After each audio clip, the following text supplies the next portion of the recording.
¿Qué tal? ¿Cómo están? Bueno, el tema que vamos a abordar hoy es el de las cooperativas, ¿sí?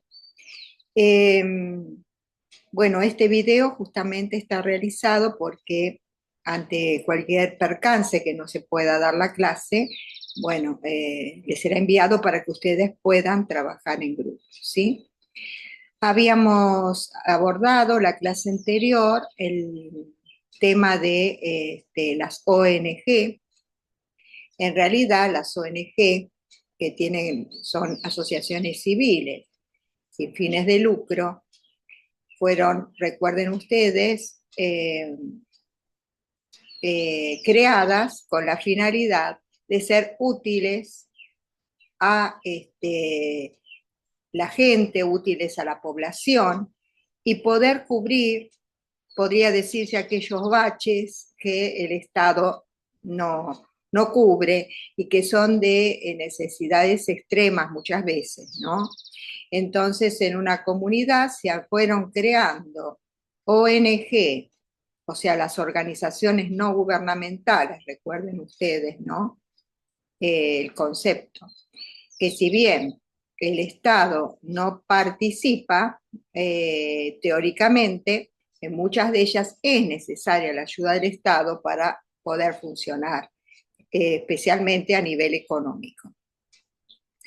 Y fueron creadas en virtud de las necesidades y de lo que fue surgiendo en diferentes contextos sociales, ¿sí? Disculpen. Diferentes contextos sociales, sociohistóricos, que fueron demandando la creación de estos organismos. Ahora vamos a abordar el tema de la cooperativa, que no es tan diferente, ¿no? Si bien tienen sus reglamentaciones, como las ONG, eh, tiene su órgano de administración, esto es distinto, los principios y los valores. Eh, el hecho es que estas cooperativas fueron creadas desde, podríamos decir, desde hace muchos años, pero que la idea de trabajar con el otro, porque el concepto de la cooperativa justamente es cooperar con el otro, ¿no? Ese es el concepto. Fueron creadas desde las primeras civilizaciones esta forma comunitaria de vivir, de administrar los recursos, de compartir los beneficios, fueron o nacieron desde el comienzo de la humanidad, ¿no? ¿Se puede hablar de autogestión? Sí, se puede hablar de autogestión y esta autogestión es aplicada a toda la asociación humana. Es decir, hay comunidades en este pueblo donde yo estoy viviendo que hay mucha gente que quiere eso, ¿no? Quiere, bueno, no depender de los otros, vamos a hacer huertas, venta de productos agrícolas surgidos de nuestra comunidad u otros productos que surjan de esta comunidad. Y bueno, valgámonos por nosotros mismos, ¿no? Por ejemplo, las ferias es la venta de productos que tienen que ver con esto de la autogestión, eh, productos locales, eh, que bueno, se fueron instalando con el objetivo de vender y no tener que depender del pago de impuestos, etcétera, etcétera, ¿no? Cómo poder vender nuestros propios productos, cómo poder tener nuestra propia energía, aunque obviamente eso no se hace de la nada, pero bueno, eso, ¿no? La idea de cómo defenderse en tiempos de crisis tiene que ver mucho con esto de la autogestión, ¿no? Ahora, si nosotros nos retrotraemos a la historia, podríamos decir que son numerosos los testimonios, ¿no?, que hay desde los comienzos de cómo el hombre necesitó vivir en comunidad, en primer lugar, asociarse, con los otros, no estoy hablando de asociarse desde el papel de los documentos, sino en la convivencia comunitaria, organizarse para poder sobrevivir, ¿no? Se fue haciendo eh, para, obviamente, satisfacer sus necesidades. Desde la caza y la pesca, ¿no? Que era trabajo de los hombres y cómo se distribuía, cómo se organizaba, ¿no? Quiénes eran los responsables de estas tareas, cuáles eran las tareas de las mujeres, estaba todo mucho más claro, las tribus primitivas, ¿no? La mujer, la comida, el cuidado de los hijos, ¿sí? Después, posteriormente, cuando viene a surgir esto de la agricultura, ¿no? Que dicen algunos que, bueno, ahí es donde empieza el conflicto con la agricultura por el tema de la posesión de las tierras. Pero en un campo donde se cultivaba, cómo se distribuían las cosechas, ¿no? Eh, o sea que podía considerarse a los tribus o a los clanes de aquella época como una suerte de unidad, ¿no? Unidad social, ¿sí? Por ejemplo, posteriormente, y si avanzamos, salimos de la prehistoria, ya antes de Cristo, los esenios, que se caracterizaban por ser un pueblo muy organizado y con una vida comunitaria bastante ejemplar, ¿no? Eh, ellos estaban a orillas del Mar Muerto y estructuraban su vida en función del trabajo, pero también de la ayuda mutua, de la distribución equitativa de los bienes, de los beneficios que este trabajo tenía, ¿no? Por ejemplo, los agricultores babilónicos también trabajaban en conjunto tierras arrendadas. Después, si ya pasamos a la Edad Antigua, los artesanos en Roma, podemos nombrar, que se reunían en sociedades solidarias, ¿no? En la América precolombina, ¿no? Los hombres de Tahuantinsuyo vivían bajo un régimen comunitario. ¿eh? El que ha ido también a visitar las ruinas de Machu Picchu habrá visto cómo se organizaban también esas poblaciones para poder tener sus terrazas de cultivo, tener su propia alimentación, ¿no? Entonces, esta época era un régimen comunitario caracterizado por la propiedad colectiva de la tierra cultivada, ¿no? Pero era una propiedad colectiva. Entonces, ¿qué pasa?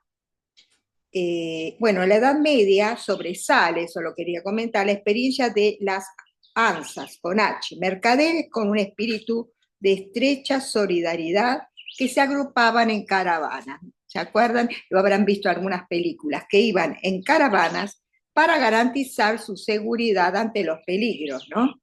De toda índole que los amenazaban. Y que entonces compraban y vendían, estos mercaderes que iban en las caravanas, compraban y vendían las mercaderías. En esta época, fíjense qué interesante, nacen los gremios, ¿no? Como corporaciones industriales, cuyo objeto era proteger al artesano y garantizarles igualdad, ¿no? Entonces, estos y muchas más podríamos decir que se constituyen en los antecedentes, junto con las teorías filosóficas que van surgiendo ya en la Edad Moderna, ¿no? Siglo XVI, siglo XVII, ¿sí? Empiezan a constituirse en el cooperativismo moderno, ¿no? Cuando ya empieza la Edad Moderna, empieza a surgir el cooperativismo moderno. Tiene su origen puntual en diciembre de 1844 en Inglaterra. ¿Qué pasaba en esa época? Si ustedes recuerdan el siglo XIX, siglo muy donde el avance, podríamos decir, de científico y también a nivel tecnológico, porque empieza también las sociedades mediatizadas, ¿no? Donde, bueno, ya más en el siglo XX, pero es el comienzo de los medios de comunicación masivo, y no solo que está atravesado por ese momento de avance en cuanto a los soportes audiovisuales, etcétera, sino también una época más industrializada. ¿Qué había pasado? Que los artesanos, los agricultores, o sea, los campesinos que vivían de su propia producción, empiezan a ver que sus ventas han sido suplantadas, o sea, su poder adquisitivo está en franco deterioro porque no pueden competir con lo que se llamaba la revolución industrial. Entonces, la aparición de las fábricas, ¿no? De las industrias, eh, las minas de carbón sí estaban en su auge porque el carbón sí se necesitaba para poner las máquinas en funcionamiento. Entonces hay un cambio de vida bastante quizás perjudicial para su salud, porque eran personas que, bueno, en sus casas, en sus campos y demás vivían más saludablemente, para luego tener que soportar la contaminación, la cantidad de horas, la precarización laboral, hasta las mujeres, porque cuando van los hombres a la guerra, las mujeres y los niños tienen que trabajar en condiciones infrahumanas. Bueno, un cambio de vida que, bueno, lo tenían que asumir para poder tener su alimento, pero al mismo tiempo con un deterioro muy grande de su salud. Empieza entonces el cooperativismo moderno en pleno desarrollo de la denominada revolución industrial, ¿sí? O sea, se pasa de la producción manual a la producción llamada mecánica. Recuerden ustedes la película Tiempos Modernos, ¿no? Donde se producía en serie, trabajo en serie. Entonces, van surgiendo ilustres precursores que empiezan a hablar de esos principios de la asociación. Uno de ellos es Robert Owen, estamos en el siglo XVIII-XIX, Charles Fourier, William King, Louis Blanc y otros iluminados que durante el año 1840, y otros iluminados por esas mismas ideas. ¿Qué ocurre en el año 1844? 28 tejedores muy pobres de la fábrica de Rochdale, estamos hablando de Inglaterra, Rochdale, del distrito de Lancashire, o Lancashire, que se habían quedado sin trabajo a raíz de una huelga, les repito, en el año 1844, tejedores muy pobres, 28 tejedores muy pobres, que en las fábricas de Rochdale habían quedado sin trabajo a raíz de una huelga por mejores salarios, decidieron reunirse para estudiar lo que más conviniera a efectos de mejorar su dramática situación. Esto, si no es adaptación activa a la realidad, no lo podría llamar ante situaciones dramáticas, a situaciones de cambio, de transformación, sentarse a pensar, bueno, ¿qué podemos hacer? No decir, bueno, estamos arruinados, sino, ¿qué podemos hacer frente a esta realidad? Entonces ellos se reunieron y trataron de encarar acciones para su dramática situación, ¿sí? Así fue como se crea la primera cooperativa de la historia. Miren qué interesante. La primera cooperativa de la historia. Y que continúa funcionando hasta hoy. Maravilloso, ¿no? Al comienzo fue muy poco dinero aportado, peniques semanales, lo que podía, ¿no? Por cada uno de los tejedores y pudo fundarse un pequeño almacén. Se pudo fundar un pequeño almacén, ¿sí? bajo la denominación de Rochdale Society, ¿no?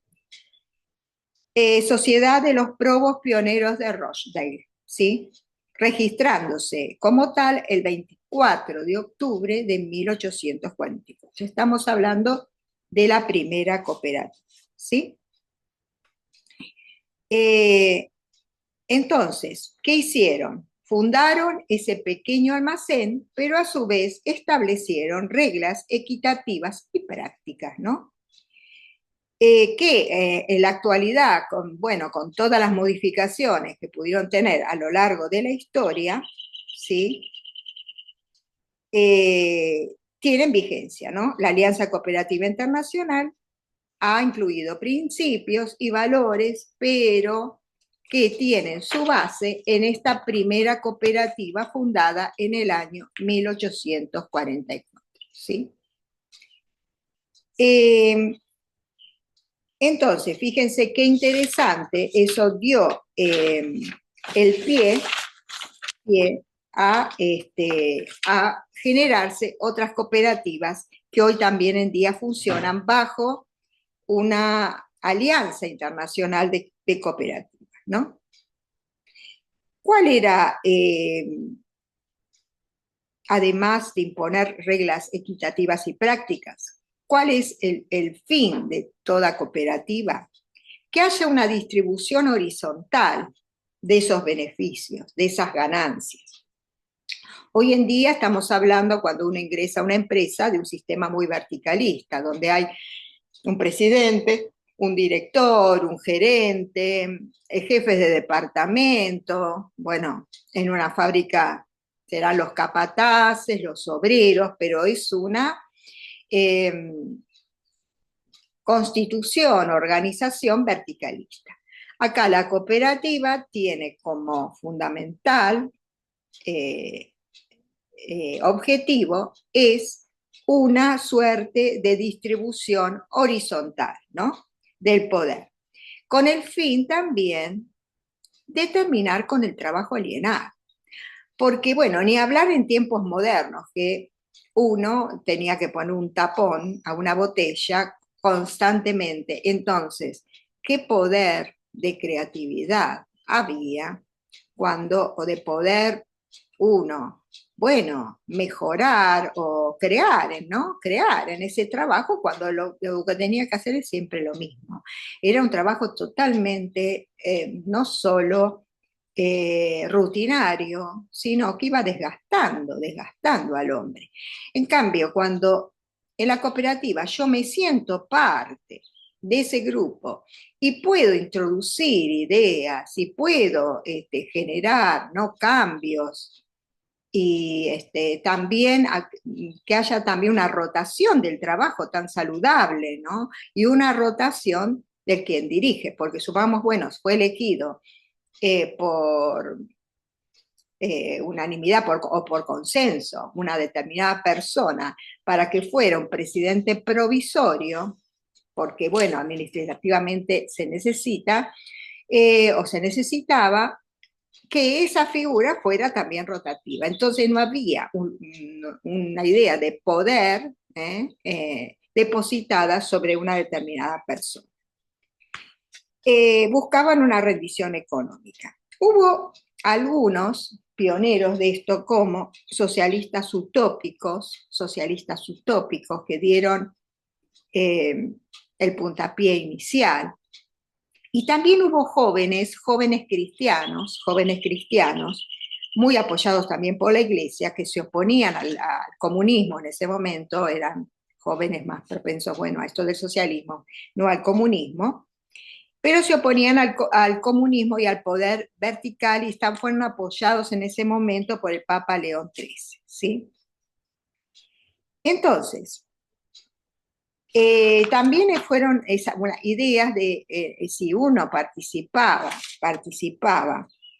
en las ganancias de la empresa, que esos salarios, bueno, fueron acompañados con una distribución equitativa de lo que fueran las ganancias de la empresa. Entonces, en el cooperativismo podemos decir que hay una distribución de los beneficios o sea, de las ganancias. Es lo que Marx hablaba de la plusvalía, ¿recuerdan? Las ideas de Marx decía, bueno, más allá del salario, ¿quién se queda con el excedente? Con el excedente de los beneficios que se obtienen, ¿no? Más allá de las ganancias. Y siempre se quedaban los dueños de las fábricas, no había un reparto ni siquiera en función del esfuerzo que hacían, ¿no? Esa plusvalía no iba obviamente para el trabajador. Entonces, lo que se aporta es trabajo. En las cooperativas no es capital, muchas de ellas comienzan a formarse con ayuda sí, del Estado en cuanto al primer impulso, comprar, por ejemplo, herramientas para poder trabajar. Pero después no es aporte de capital en sí, sino es aporte de trabajo. Eh, ¿Cuál es el concepto entonces de cooperativa? El concepto de cooperativa es ser una asociación autónoma que se unen, de personas que se unen para formar una organización. Una asociación autónoma de personas que se unen para formar una organización democrática cuya función y gestión es acordada por los socios. ¿Sí? Esto es fundamental. Su función y gestión es acordada por los socios. Y se proponen erosionar un poco las ideas del capitalismo, de cómo debe funcionar una empresa, ¿no? En ese sentido, ¿no? Empresa de trabajo. ¿Cómo ¿Qué pasó en la Argentina con el tema de cooperativas? Las más antiguas de las cooperativas que existen hoy en nuestro país es el Progreso Agrícola de Pigüé Cooperativa de Seguros Limitada, ¿sí? Progreso Agrícola de Pigüé Cooperativa de Seguros Limitada, al sur, esto queda al sur de la provincia de Buenos Aires, fundada el 1 de octubre de 1898 por un grupo de agricultores de origen francés, ¿sí? Un grupo de agricultores de origen francés, que fue un ejemplo de la continuidad y el esfuerzo pionero de aquella época, ¿no? Es decir, el impulso lo tuvo Europa, pero bueno, en Argentina fue evolucionando progresivamente, acompañando también a la evolución del cooperativismo en Europa. En 1922 se constituye en la ciudad de Rosario la primera federación de las cooperativas del país, ¿sí? Asociación de Cooperativas Argentinas, ¿sí? Asociación de Cooperativas Argentinas, llamadas ACA, Asociación de Cooperativas Argentinas. Y en 1926, se sanciona la primera ley nacional de cooperativas, ¿sí? Es la número 11.388. Sustituida luego en 1973, ¿sí? Por la actual, que es la 20.337. La ley actual de cooperativas es la 20.337, con una orientación, y volvamos a Rosdale, porque es una orientación rosdaleana, ¿no? ¿Cuál es el instituto encargado? O sea, ¿cuál es el órgano, podríamos decirlo, o la autoridad de aplicación, de la legislación cooperativa? El INAES. INAES, cuya sigla significa Instituto Nacional de Asociativismo y Economía Social. INAES es Instituto Nacional de Asociativismo y Economía Social. y es hoy la autoridad de aplicación, ¿sí?, de la legislación cooperativa. O sea que cuando uno en primera instancia quiere formar una cooperativa y quiere estar bien asesorado, más allá del material que puedan tener, cualquier consulta, la autoridad de aplicación es el INAES. Y tiene a su cargo el INAES el registro, el control y fomento de las cooperativas de todo el país, ¿sí? El registro, el control y fomentar el cooperativismo en todo el país. Ahora hay provincias que también han decidido formar su propio organismo de contralor. No sé si en este momento sigue vigente, la verdad es en las provincias de Buenos Aires, IPAC, en Santiago del Estero, también en Tucumán.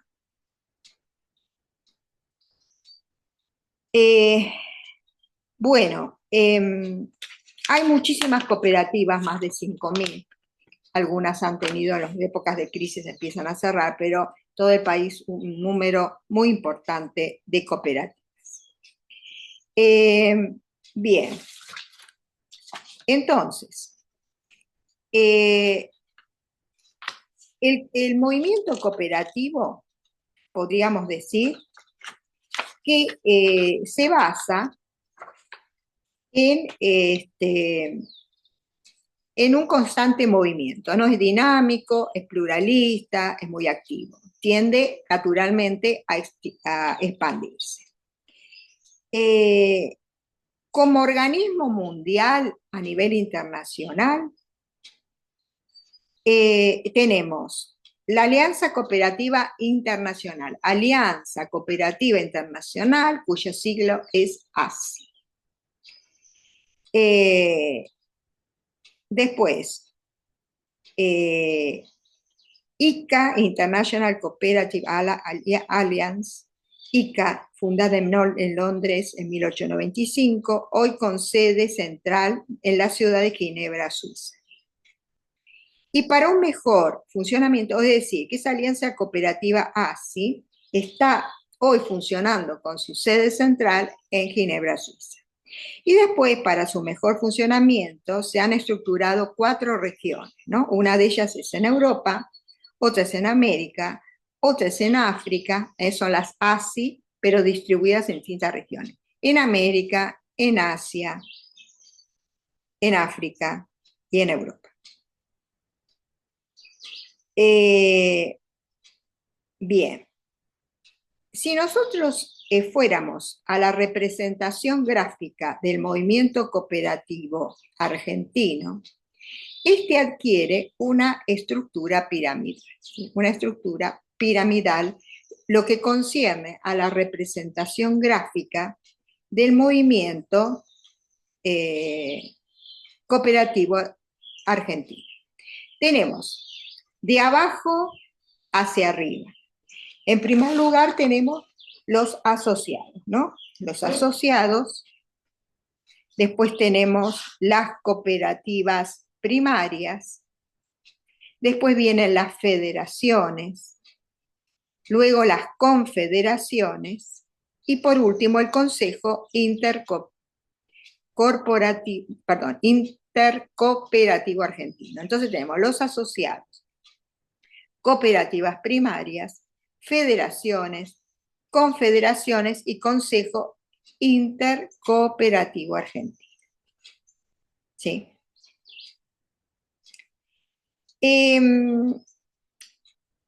En septiembre de 1995, en Manchester, Inglaterra, muy cerca de Rochdale, se reúnen en un congreso, el congreso número 31, y la agenda del encuentro incluyó la consideración de los principios cooperativos para el siglo XXI. Principios cooperativos para el siglo XXI.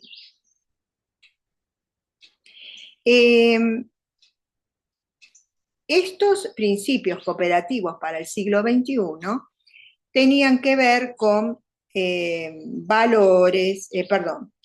por años de muchos estudios donde hubo consultas, encuestas, reuniones, seminarios, publicaciones, etc. Entonces, a su término, esta Asamblea General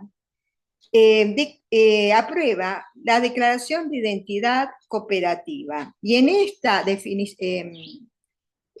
declaración de identidad cooperativa, va a fijar lo que son los valores y los principios, ¿sí?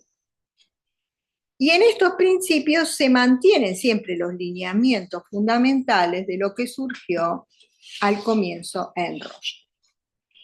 Entonces, en esta segunda parte de lo que vamos a hablar es de los valores, de los principios y de alguna cooperativa que ha sido, por ejemplo, pionera en esto de este nuevo idea de funcionamiento que tiene el cooperativismo. Bueno, seguimos entonces en